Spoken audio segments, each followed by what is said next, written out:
أمسي عليكم بأحلى مساء، يا ربي مساء الخير والعافية. اليوم أحد متابعاتي طلبت مني بذاك الفيديو إنه أحكي لها عن نفسي شوية. أحكي لكم عن نفسي شوية. هذا الفيديو فيديو تعريفي. طبعا شوفوا هنا ورداتي، صورت لكم ورداتي حتى هن يعرفن عن نفسهن، هن بيكونن موجودات وياي. هاي أنا يعني أحب الورد، أحب أزرع الورد، من عشاق الورد رغم صغر مساحتي. ما عندي حديقة، لكن أنا بالطرمة خالة سناتين. حبايب هنايا طبعا هاي الطريق طالعين سليمانية، فصورت لكم شوية.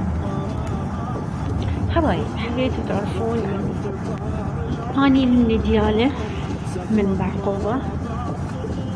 عندي ولد واحد.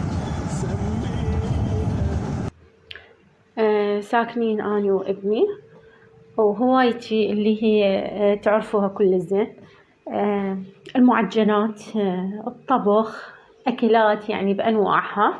الحمد لله أنا يعني ماكو شيء أخلي بالي بيه ما أعرف أسويه. الحمد لله والشكر. وأي شيء يعني تردون تسألوا بعد عني كتبولي بالتعليقات وأني أحكي لكم. هنا وصلنا المكان سفرتنا، قلت لكم كنا يعني طالعين شوية سفرة لنغير جو.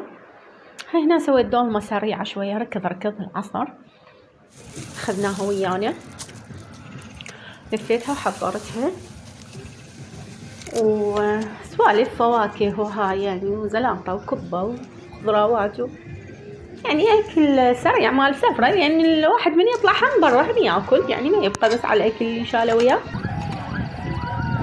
هنا وصلنا لنهاية الفيديو. اللي أريده منكم كل من شاهد الفيديو قبل نهاية الفيديو لا ينسى الاشتراك بالقناة والتعليق حلو.